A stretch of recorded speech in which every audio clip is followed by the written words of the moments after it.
मैं डॉक्टर ओमपाल आर्य, MD Ayurveda, HOD और professor, रसशास्त्र एवं भेषज कल्पना विभाग, college Shri Ram Ayurvedic medical college, Meerut. आज मैं विषय भेषज कल्पना के विषय में आप सबको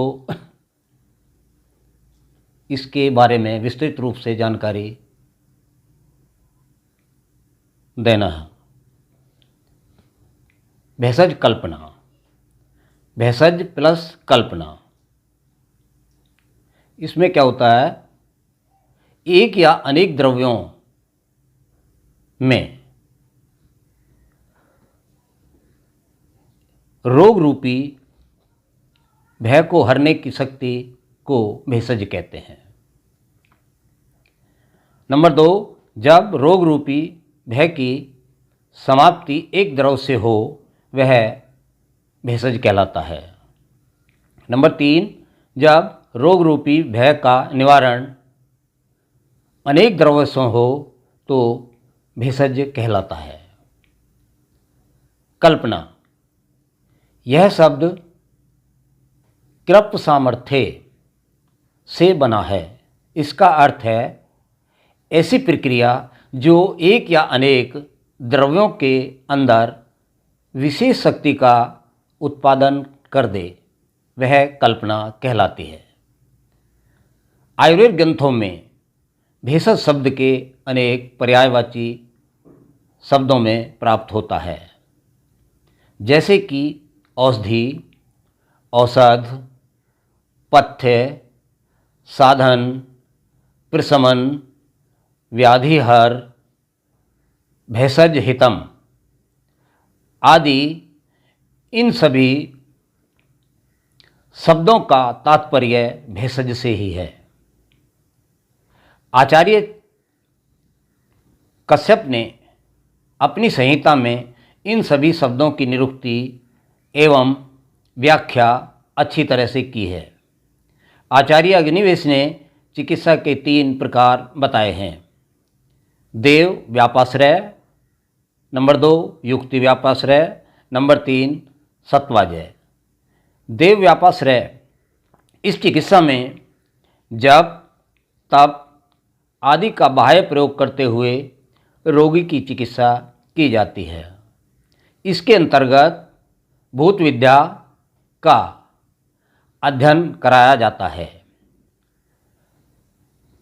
रुद्राक्ष, रत्नों, उपरत्नों की माला धारण करना, मानसिक रोगों से ग्रस्त रोगी को बातचीत के द्वारा चिकित्सा करना इस चिकित्सा के अंतर्गत आता है। नंबर 2, युक्ति व्यापाश्रय। इस चिकित्सा में रोगी को भेषज के रूप में एक या अनेक द्रव्यों के रूप में प्रयोग कराया जाता है। इस चिकित्सा में नंबर 3, इस चिकित्सा में रोगी को योग आदि विभिन्न प्रकार की क्रियाओं के द्वारा उसको अहितकर विषयों से दूर कराया जाता है, जैसे 5 इंद्रियों को अपने अपने विषयों के हीन योग, अति योग और मिथ्या योग से दूर करना। चिकित्साओं में से भेषज कल्पना का संबंध मुख्य रूप से युक्ति व्यापाश्रय से ही है। आचार्य कश्यप ने देव व्यापाश्रय चिकित्सा को भेषज से तथा युक्ति व्यापाश्रय चिकित्सा को औषध से करने को बताया है, किंतु भेषज कल्पना के अंतर्गत इन तीनों शब्दों को एक ही माना गया है। चिकित्सक भेषज के द्वारा रोगों का निवारण करता है, इसलिए उसे भिषक भी कहा गया है।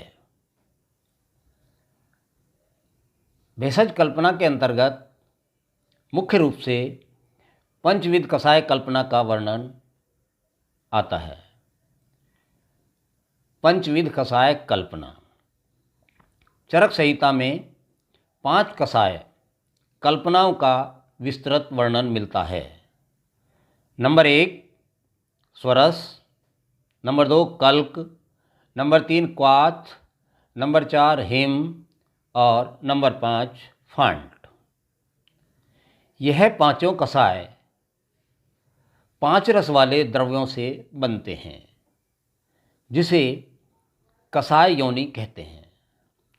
लवण रस को छोड़कर शेष 5 रस कषाय योनि कहलाते हैं। मधुर कषाय, अम्ल कषाय, कटु कषाय, तिक्त कषाय और कषाय कषाय। लवण से उपरोक्त 5 कल्पों में से कोई भी कल्प नहीं बन सकता, अतः लवणता को कषाय योनि में नहीं रखा गया है। यह 5 प्रकार की कल्पनाएं द्रव्यों की मौलिक कल्पनाएं हैं। इन मौलिक 5 कल्पनाओं के बाद ही इनमें प्रधान 5 कल्पनाएं इन्हीं के द्वारा बनती हैं।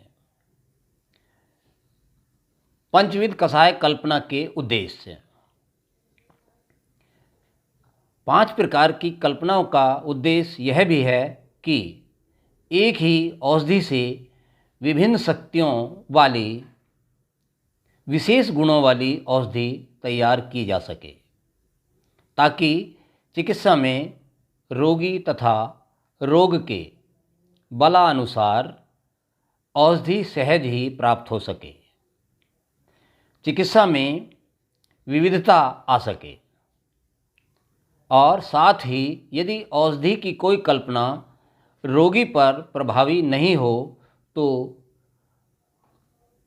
उसी कार्य के लिए उसी औषधि की दूसरी कल्पना प्राप्त होने में कोई कठिनाई नहीं हो, क्योंकि सभी कल्पनाएं सभी रोगियों में समान रूप से लाभकारी नहीं हो सकती हैं।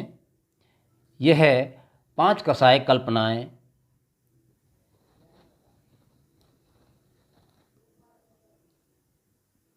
यथापूर्ण अधिकाधिक बलवान होती हैं, अर्थात फांट से हिम, हिम से क्वाथ, क्वाथ से कल्क, कल्क से स्वरस अधिक बलवान होता है।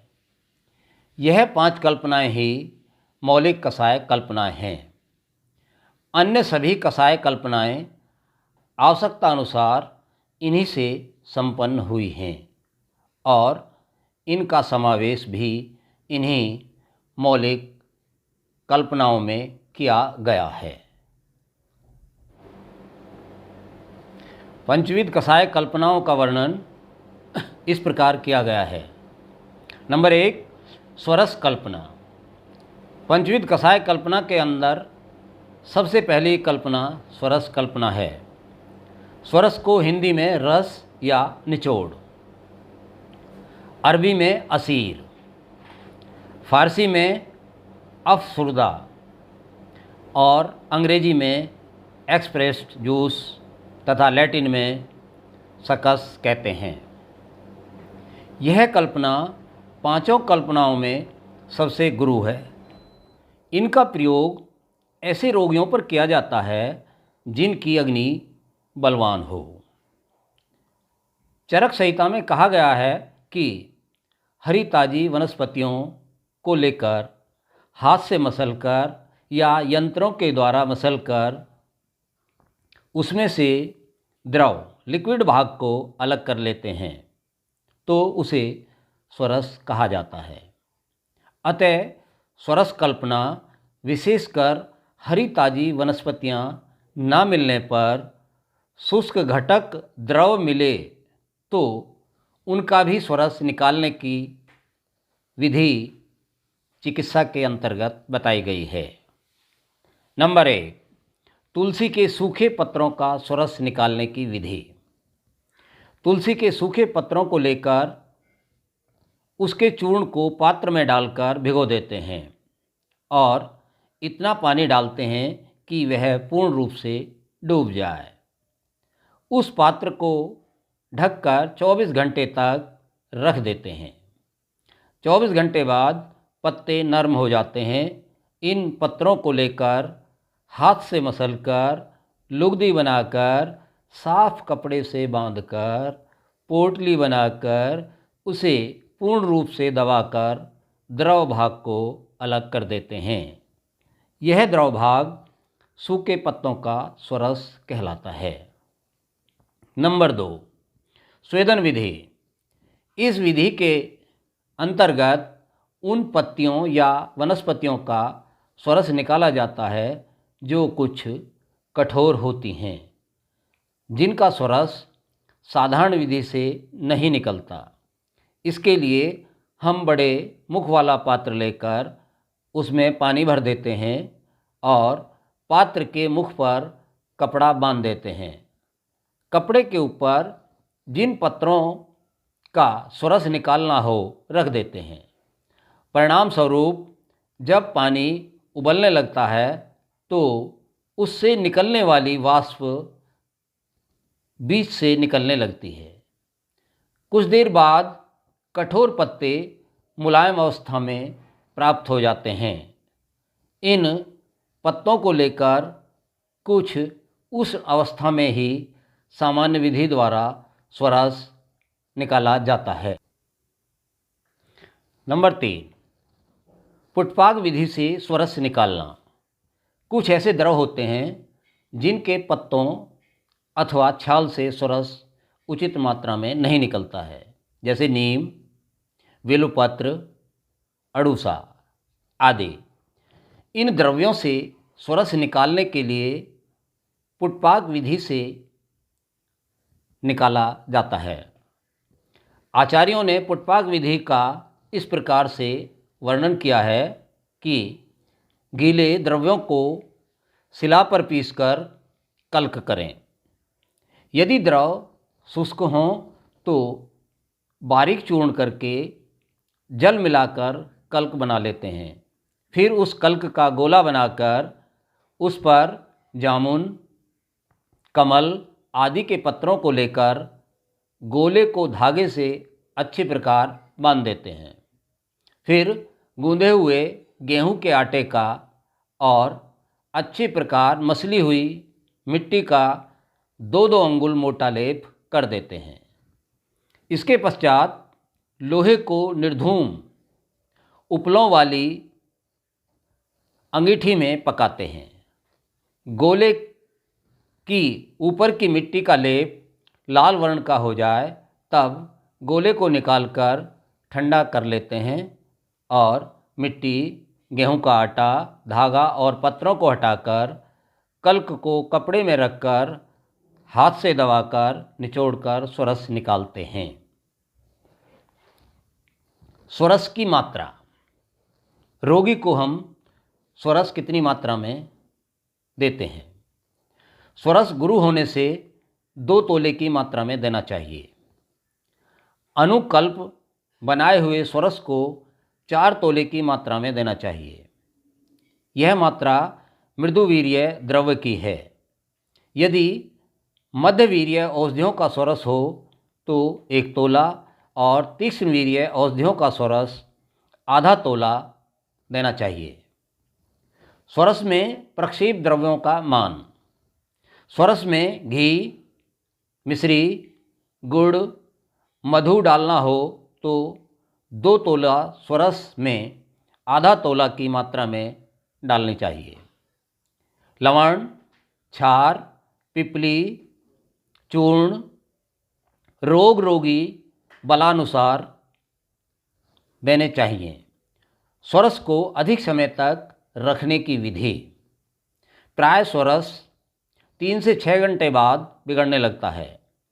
इसे चिरस्थायी बनाने के लिए 3 भाग स्वरस और 1 भाग सुरासार यानी कि खमीर मिलाकर 7 दिन तक रखें। उसके बाद कपड़े से छानकर शीशी में भर लें। स्वरस की उपयोगिता। नंबर 1, स्वरस गुरु होने से रोग तथा रोगी के बलानुसार प्रयोग किया जाता है। नंबर 2, धातुओं की भस्म बनाने के लिए वनस्पतियों के स्वरस की भावना दी जाती है। नंबर 3, औषधि के गुणों में वृद्धि के लिए उसी औषधि के चूर्ण को उसी के स्वरस की भावना दी जाती है। नंबर 4, कई औषधियों तथा रस औषधियों के साथ अनुपान के रूप में प्रयोग किया जाता है।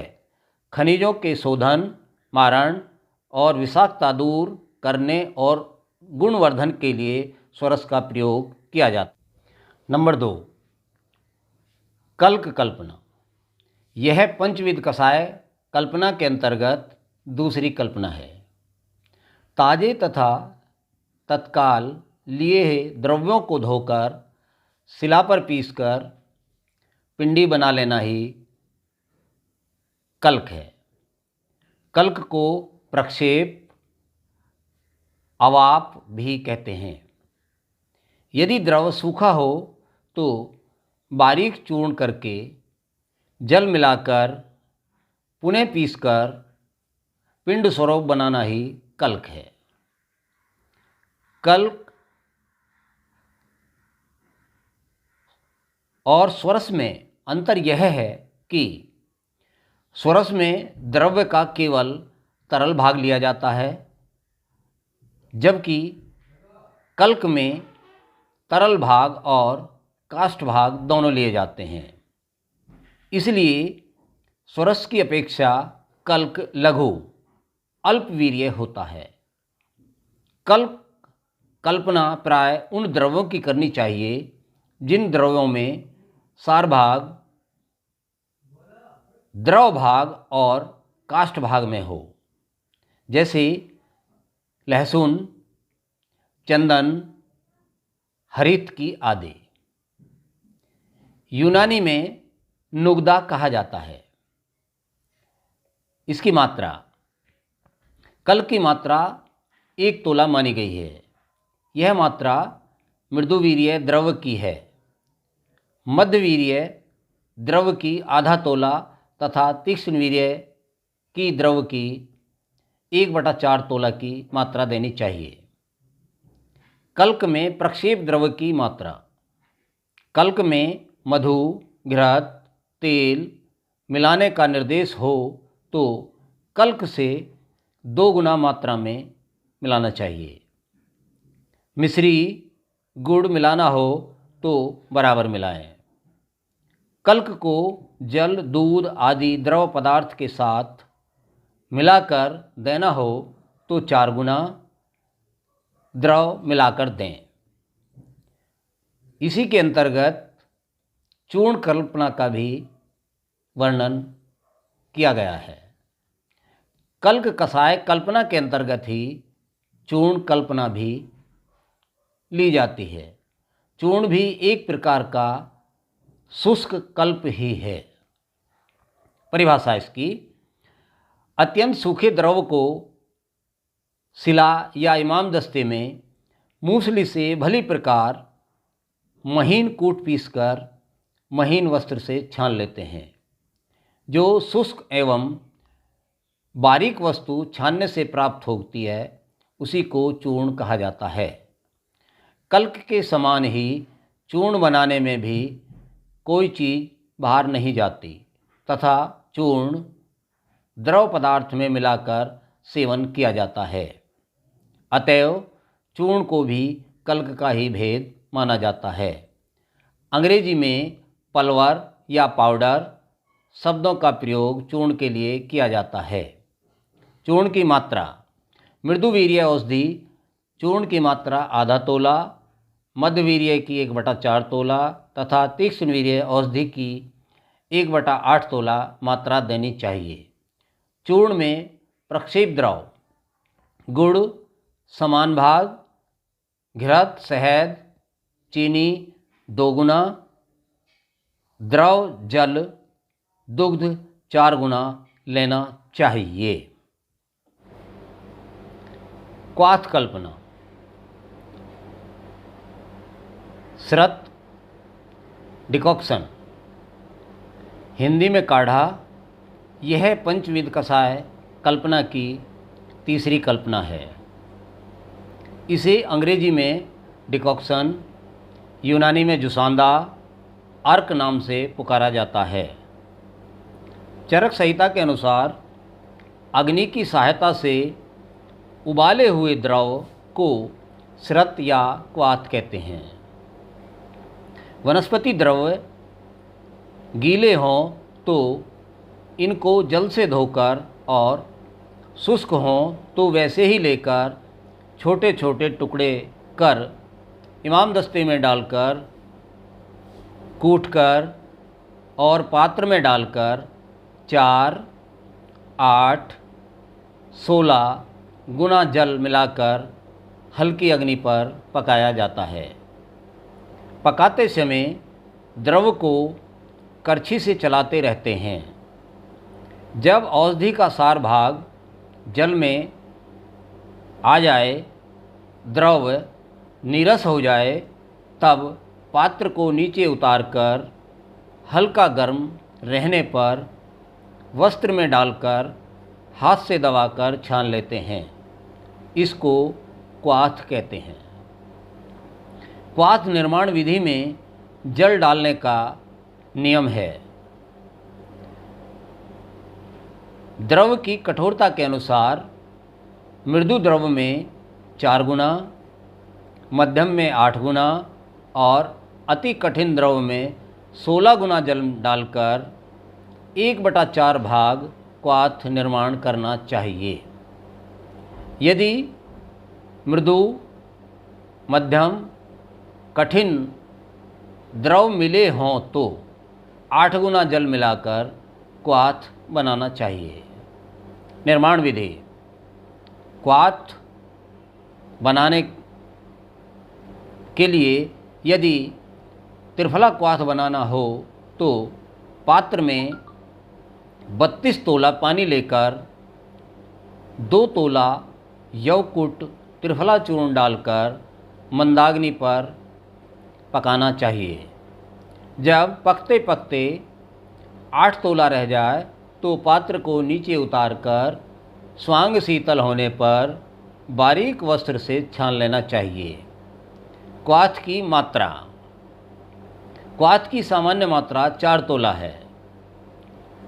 क्वाथ में प्रक्षेप द्रव: मिश्री, वात रोगों में 1/4 भाग, पित्त रोगों में 1/8 भाग, कफ रोग में 1/16 भाग मधु मिलाना हो तो 1/16 भाग वात रोग में, पित्त रोग में 1/8 भाग, कफ रोग में 1/4 भाग मिलाना चाहिए। जीरा, गुग्गुल, क्षार, लवण, हींग, शिलाजीत, तिरकटू चूर्ण 2 ग्राम की मात्रा में मिलाना चाहिए। घृत, तेल, गौमूत्र क्वाथ में 1 तोले की मात्रा में मिलाना चाहिए।